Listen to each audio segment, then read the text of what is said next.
Welcome to Bourbon School. I'm Lauren. And I'm Brian. And today we're going to give you our top 5 picks for bourbons that are perfect for mixing.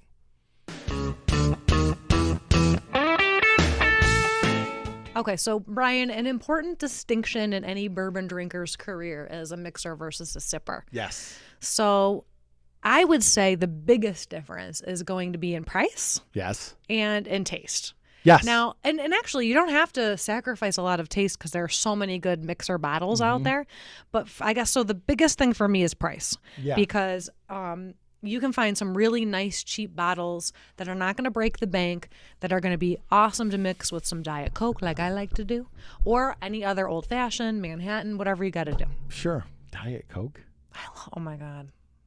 I love a Diet Coke with bourbon. Oh, God. Okay. So I just heard us lose some followers. It was 12.5 people hitting the unsubscribe button. That's okay. I like it. It's okay. Love Diet Coke. Listen, Okay. what is one of the biggest things we say? You drink what you like and you do you. Right? I mean, I felt the judgment coming from you. There's no judgment here. Well, a slight amount of judgment, okay. but it's past now. So yeah, you're absolutely right. Like price is a big factor because we should say, like, this is kind of our perspective. Mm-hmm. If you want to mix a Blanton's and a Diet Coke, don't do that. But you can. Draw the line there, Brian. Well, you paid for the Blanton's. You can mix it with whatever you want. Nobody's gonna. Well, no, they're gonna judge you, but it'll be silently. Hopefully. So. Depending on company, yeah. So I've seen plenty of people who will mix like a Stag Junior or something with a drink, and I will sit there and shake my head. But whatever, it's your bourbon, you paid for it, you do what you want. I think our philosophy is you kind of go for a cheaper bottle to mix, and then a more expensive bottle is probably one you want to sip neat. Yeah. Yeah. For sure. So we're gonna cover mixers today. Yeah. Do we want to start with the one we agreed on or our own? I think we don't. I mean, there's no suspense here. They're all going to know what we agreed on, right? I mean, these are pretty. We've talked about these bottles a lot. It's not going to be like a big reveal at the here. end. Yeah. So let's just go ahead. Yeah. So our common pick is Old Forester Signature 100, and I mean, what can you say about this bottle? It's always good. Yes. It's always cheap. See. And actually, I would sip this one too.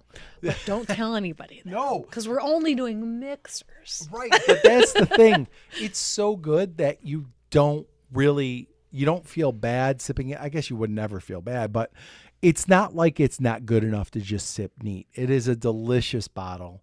But what I like about it and kind of where we land on mixers is it needs to be full flavored to shine through whatever you're mixing it with. Yeah, you don't want you can always mix some of the stuff that you don't like and you'll be fine. But these are actually pretty good mixers. Right. Like they're going to taste really good with whatever you mix them with. And this is a classic. And it's going to shine through. You're going to taste the flavors from the Old Forester. If you mix it with, lime and whatever, it's going to cut through that. If you put it in an old fashioned or you put it in a Manhattan, you're definitely still going to taste that Old Forester character. Yeah. So it's a staple. Yes. It's quality. And it's $28 a bottle. I think it might be our most expensive of any of our mixers. No, there's one that's going to be a little more. Most of them we tried to keep under 30. Yeah. And most of them are. Yeah, they definitely are.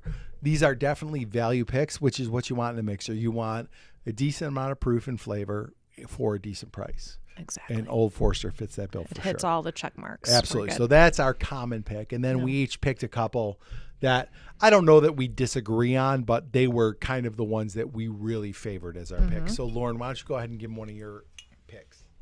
Okay. So this one is pretty cheap at my local stores. Okay. It's Evan Williams Bottled and Bond.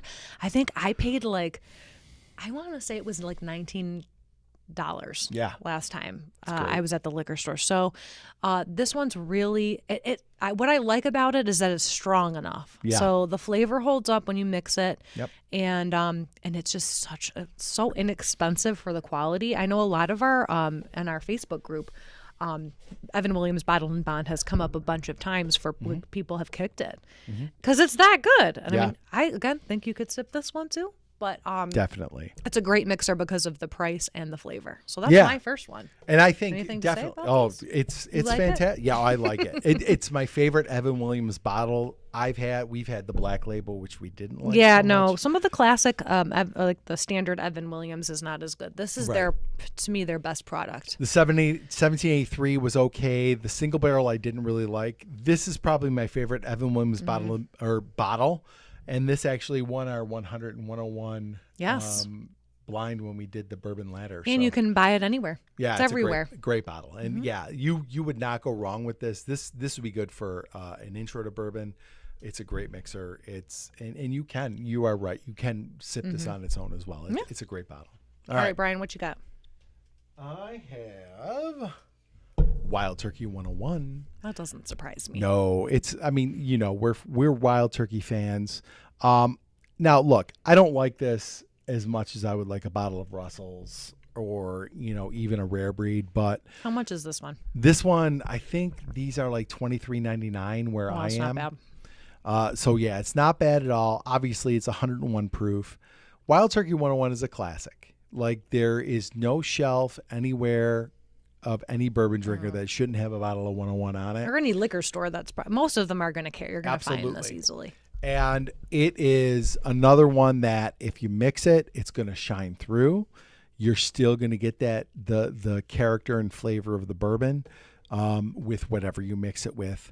You get a little bit of cinnamon with this, a little bit of vanilla. It's I would say for the price a pretty complex bourbon, which makes it a great mixer because it's very cost effective, but very flavorful. So Wild Turkey is definitely one you definitely want to have on your shelf. What you got? All right.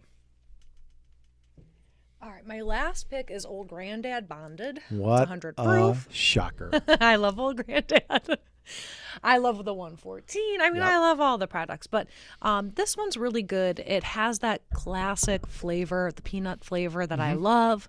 And I've mixed this with everything, and I've sipped it. Did you mix it with Diet Coke? I have mixed it with Diet Coke. Oh my God.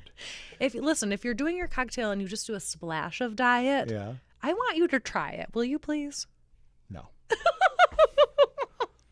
Okay, I can't force him. Okay. This I think is about $25. Yeah. So it's going to land you in that like easy under $30 zone. And that is, if I'm not mistaken, a liter. Yeah, it's a nice bottle. It's not. Yeah, this is a liter. This is not a 750. We're not messing here. More for your money. Yeah.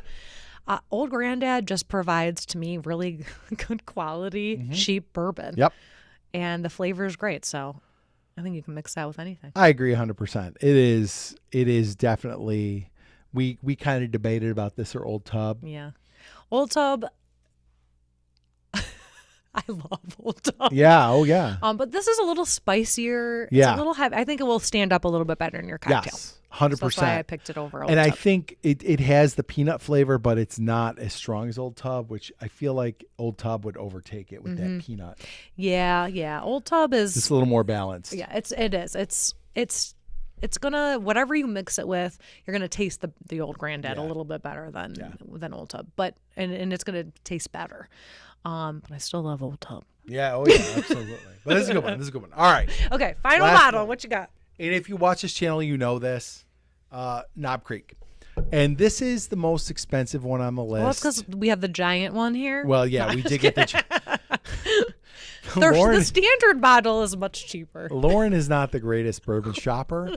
So we'll say, hey, go grab one of these and we get something different. So we got a liter of Knob Creek, which I'm not going to complain about. I could not find a smaller bottle. That's okay. So Knob Creek, if you got the 750, it's probably about $40, maybe a little under.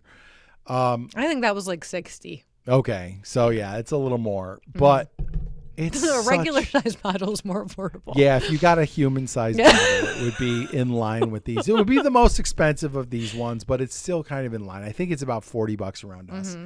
And it's just such a nice, rich flavor.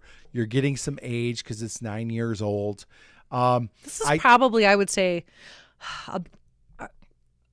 It's probably the best quality of all 5 Yeah, picks. I think this and the Old Forester kind of compete. And it's no surprise that this and Old Forester were 100 proof champions. No surprise. But they are great. And Knob Creek is probably the one most of these 5 that I would be most likely to sip on its own as well.